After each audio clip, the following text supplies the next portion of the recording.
சிறகடிக்க ஆசை சீரியல்ல இனிய எபிசோட்ல நம்ம ரோகிணி போட்ட போட்ல நம்ம மனோஜ் அப்படியே பயந்து போயிட்டாப்ல. ரோகிணியும் பயங்கரமா அப்படியே நடிக்க ஆரம்பிச்சுட்டாங்க.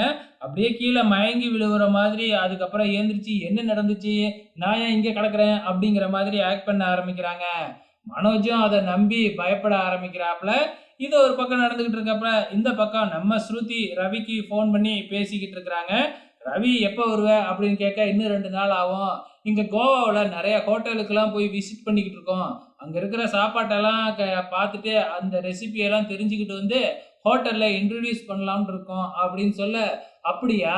நீ அங்க இருந்து ஹோட்டலா போய் கத்துக்க. நான் ஆன்லைன்லயே கோவாவுல என்ன ஸ்பெஷல்னு கத்து, என் ஹோட்டல்ல உங்களுக்கு முன்னாடி நான் இன்ட்ரோடியூஸ் பண்றேன்." அப்படின்னு நம்ம ஸ்ருதி சொல்லிக்கிட்டு இருக்கிறாங்க. இந்த பக்கம் நம்ம முத்து குடிச்சாப்ல இல்லையா? குடிச்சுப்புட்டு இப்ப வீட்டுக்கு வராப்ல.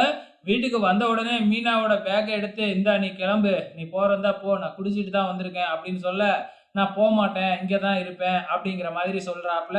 முத்துவுக்கு இப்ப மீனா மேல கோவம். உண்மையாலுமே உனக்கு கிறிஸ் மேல பாசமே இல்ல அப்படிங்கிற மாதிரிலாம் பேசுறாப்ல. மீனாவால என்ன சொல்றதுன்னே தெரியாம முழிச்சுக்கிட்டு இருக்கிறாங்க. அந்த நைட் டைம்ல ரோகிணிய கூப்பிட்டு வச்சு நம்ம மீனா திட்டு திட்டுன்னு திட்டுறாங்க. "இந்த மாதிரி உன்னால எனக்கும் என் வீட்டுக்காரருக்கும் பாரு சண்டை வருது. சீக்கிரமா ஏதாச்சும் பண்ணு." அப்படிங்கிற மாதிரி சொல்லி மிரட்டிக்கிட்டு இருக்கும்பொழுது, விஜயா அங்க வந்து, "நீங்க 2 பேரும் இந்த டைம்ல என்ன பண்ணிக்கிட்டு இருக்கீங்க?" அப்படின்னு கேட்க, அப்படியே அங்கருந்து போயிடுறாங்க. மறுநாள் காலையில விடிஞ்ச உடனே நம்ம ரோகிணி மனோஜோட பெயிண்டிங்க அப்படியே வரைஞ்சு, அத கிறிஸ்கிட்ட குடுத்து, "நீ தான் வரைஞ்சேன்னு போய் எல்லாத்துக்கிட்டயும் காமி." அப்படின்னு சொல்றாங்க.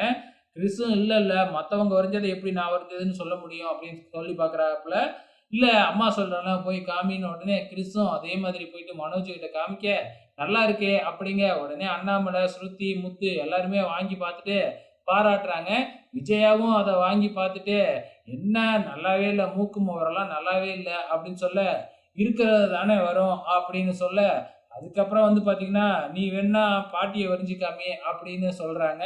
"வேணாம், வேணாம். அவன் என்னைய பேய் மாதிரி வரைஞ்சிருவான்." அப்படின்னு சொன்ன உடனே, "அவ்வளோ தத்ரூவமா வரைவானா கிறிஸு?" அப்படின்னு ஸ்ருதி கிண்டல் அடிக்க, அப்படியே இன்னிய எபிசோடு முடிஞ்சிடுச்சு.